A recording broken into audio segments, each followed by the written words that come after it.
Hello बच्चों, आशा करते हैं आप सभी लोग अच्छे होंगे और पढ़ाई भी अच्छे से करते होंगे। तो जैसा कि आज हम तुलसीदास जी द्वारा लिखित धनुष भंग के पदों की व्याख्या पढ़ाएंगे। तो बच्चों, आप लोग को पता होना चाहिए धनुष भंग तुलसीदास जी द्वारा रचित रामचरितमानस से लिया गया है। और रामचरितमानस में जैसा कि 7 चौपाइयों के बाद एक दोहा या तो एक दोहे के बाद 7 चौपाइयां आती हैं। तो धनुष भंग में सबसे पहले दोहा प्रस्तुत किया गया है, तो हम दोहे की व्याख्या बताएंगे। तो उदित उदयगिरि मंच पर रघुवर बाल पतंग, विकसे संत सरोज सब हर्षे लोचन भृंग। तो उदित का अर्थ हो जाएगा उदय, उदयगिरि उदयाचल पर्वत, रघुवर श्री राम जी, बाल पतंग प्रातःकालीन सूर्य, विकसे यानी खिल गए सरोज कमल, हर्षे हर्षित लोचन नेत्र, भृंग भौरा। तो जब तुलसीदास जी कहते हैं जब श्री राम जी अपने गुरु विश्वामित्र से धनुष भंग के लिए मंच अपने गुरु विश्वामित्र से आशीर्वाद लेकर धनुष भंग के लिए मंच से उठे, तो ऐसा प्रतीत हुआ मानो मंच रूपी उदयाचल पर्वत पर उदयगिरी यानी उदयाचल पर मानो मंच रूपी उदयाचल पर्वत पर श्री राम रूपी बाल सूर्य का उदय हो गया है, जिसे देखकर संत रूपी कमल खिल उठे और उनके भौरे रूपी नेत्र हर्षित होने लगे। आगे चौपाई देखिए।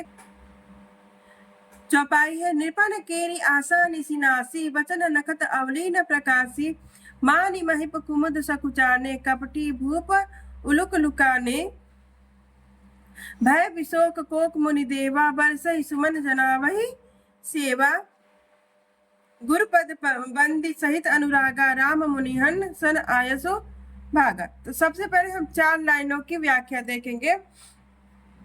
तो इस चौपाई में क्या कहा गया कि तुलसीदास जी कहते हैं स्वयंवर सभा में उपस्थित जितने भी बड़े बड़े राजा बैठे थे, उन सभी राजाओं की सीता को प्राप्त करने की जो आशा थी, आशा मनोकामनाएं थी, निशिनासी समाप्त हो गई।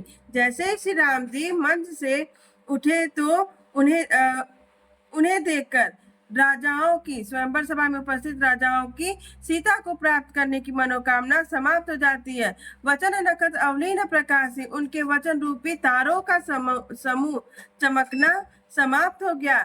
मानि महिप कुमुद सकुचाने, मानी अभिमानी, महिप राजा, अभिमानी राजा कुमुद की तरह संकुचित होने लगे।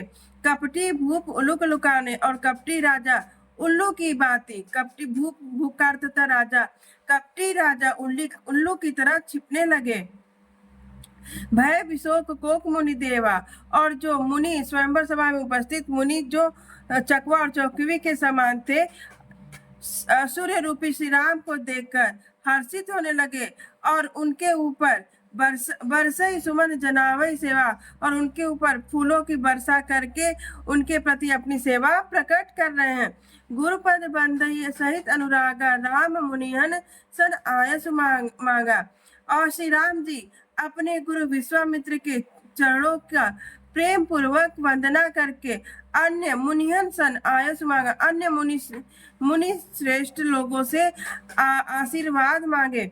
और अब आगे देखिए। सजहि चले सकल जग स्वामी, मत मंजू बर कुंजर गामी, चलत राम सब पुर नर नारी, पुलक पूरी तन भय सुखारी, बंदी पितर सुर सुकृत मारे, जो कछु पुण्य प्रभाव हमारे, तो शिव धनु मृणाल किनाई, तो राम गणेश कुसाई। तो जब श्री राम जी अपने गुरु और मुनि जन लोगों से आशीर्वाद मांगकर चलते हैं, स्वयंवर सभा में धनुष भंग के लिए चलते हैं, तो सजहि चले सकल जग स्वामी, संपूर्ण जगत के स्वामी श्री राम जी स्वाभाविक रूप से चल रहे हैं। जैसे कुंजर, वर कुंजर, वन का सुंदर, मंजू का अर्थ हो जाएगा सुंदर, वन का सुंदर मतवाला हाथी चलता है, वैसे ही श्री राम जी स्वाभाविक रूप से चल रहे हैं। चलत राम सब पुर नर नारी, पुलक पूरी तन भय सुखारी। जैसे जैसे श्री राम जी धनुष भंग के लिए चलते हैं, जनकपुर के नर नारी देखकर उनको हर्षित होते हैं। पूरी तन भय सुखारी और उनका शरीर प्रसन्नता से झूम उठता है। बंदी पितर सुर सुकृत समारे, जो कछु पुण्य प्रभाव हमारे। और जनकपुर के नर नारी अपने पूर्वज और देवताओं को अपने तो जनकपुर के नर नारी अपने पूर्वज देवताओं को याद करके अपने पूर्वों को भी याद करने लगे, जो कछु पुण्य प्रभाव हमारे, और कहने लगे कि हे देवता, हे पूर्वज, हम लोगों ने जो कुछ भी पूरे किया उसका जरा सा भी प्रभाव हो तो शिव धनुष मृणाल किया।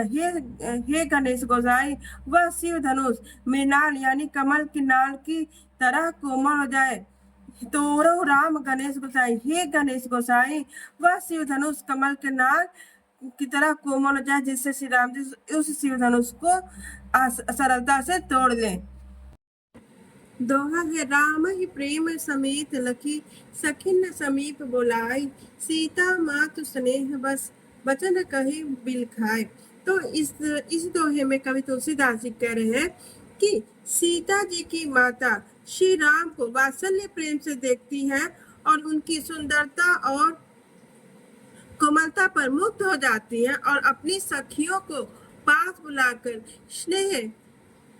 स्नेह रूपी विलाप करती हैं।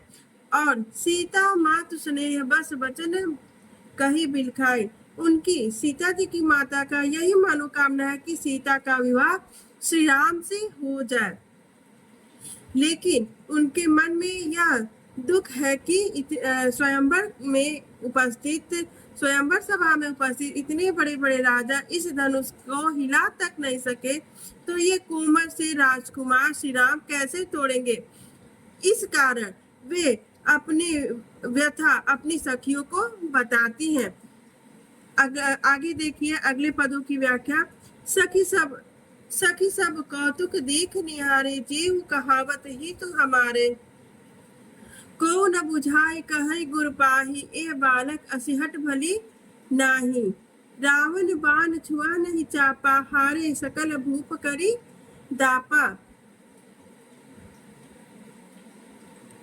दापा, सो धनु राज कुंवर कर दे ही, बाल मराल की मंदर ले। पहले हम यहाँ तक की व्याख्या देखें तो सीता जी की माता कहती हैं कि हे सखी, जो लोग हमारे हितैषी कहलाते हैं वे लोग यहाँ बैठकर तमाशा देख रहे हैं। को न बुझाए कहीं गुर पाए, कोई ऐसा नहीं है जो श्री राम के गुरु विश्वामित्र को जाकर समझाए कि यह बालक अपना हट छोड़ दे, क्योंकि रावण बाण छुआ नहीं चापा, हारे सकल भूप करी दापा। रावण और बाणासुर जैसे इस धनुष को छू तक नहीं सके और स्वयंवर सभा में उपस्थित सभी राजा अपनी हार मान लिए। सो धनु राज कुंवर कर दे ही, तो यह सुकुमार राजकुमार इस शिव धनुष को कैसे तोड़ेंगे। बाल मराल की मंदर लाई, मराल यहाँ हंस को कहा गया है, मंदर यानी मंदराचल पर्वत। कहीं हंस का बच्चा मंदराचल पर्वत को उठा सकता है।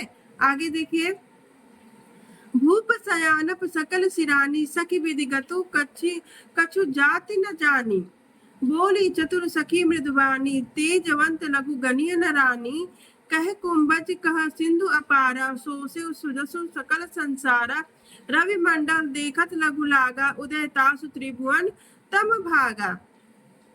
तो सयानप यहाँ पे समझदारी हो जाएगी, विधि विधाता यानी ईश्वर, तेजवन तेजवान, कुंभज कुंभ से उत्पन्न होने वाले, सिंधु सागर, सो से सुखा दिया, सकल संसारा, रवि सूर्य, त्रिभुवन तीनों लोग तम अंधेरा।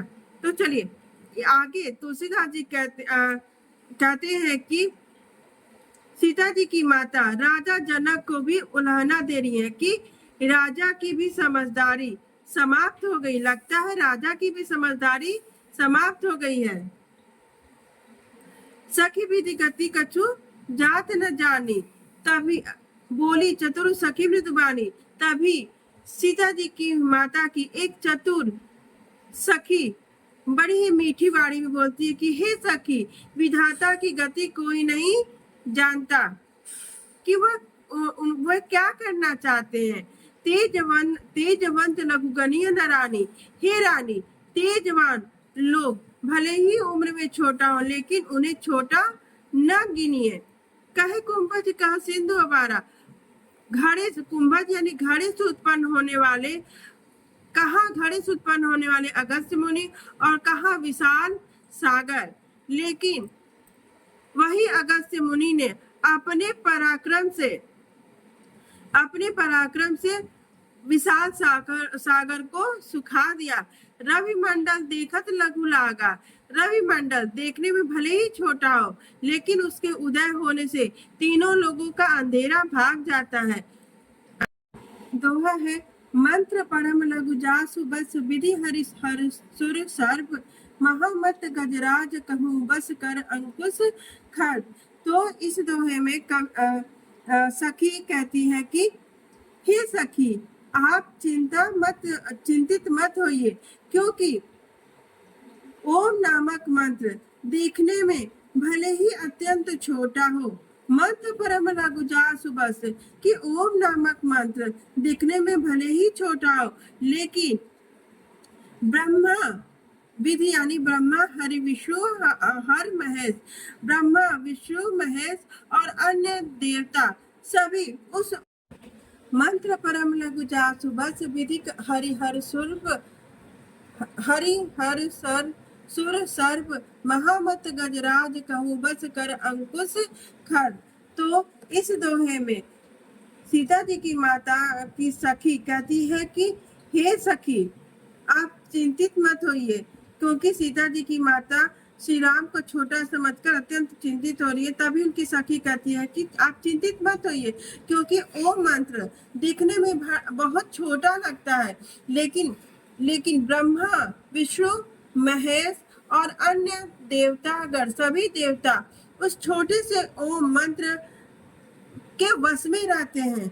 और महामत गजराज कहूँ बस, और वह मतवाला विशाल गजराज उस छोटे से अंकुश के वश में रहता है। आगे पद है, काम कुसुम धनुषायक लीने, सकल भुवन अपने बस कीने, देवी तजी संसो अस जानी, भंजब धनुष राम सुनो रानी। तो इस पद में कवि तुलसीदास जी कह रहे हैं कि सखी सीता जी की माता को समझा के कह रही है कि काम कुसुम धन सहायक लीने, वह कामदेव पुष्पों के बाणों से ही सकल भुवन अपने बस कीना, कि कामदेव ने पुष्प के बाणों से ही सारे संसार को अपने बस में किया है। देवी तजी संसो अस जानी, हे रानी, आप अपने सभी संदेह को त्याग दीजिए। भंजम धनुष राम सुनु रानी, श्री राम जी इस शिव धनुष को अवश्य ही तोड़ देंगे। सखी वचन सुनु भय पड़ती थी। सखी के ऐसे वचन सुनकर सीता जी की माता चिंता मुक्त हो गई, मिटा विषाद बड़ी अति प्रीति, और उनका हृदय का दुख मिट जाता और श्री राम के प्रति फिर से वात्सल्य प्रेम जागृत हो जाता है। तब राम बिलो की वैदेही, सब हृदय बिनवती चहितेही।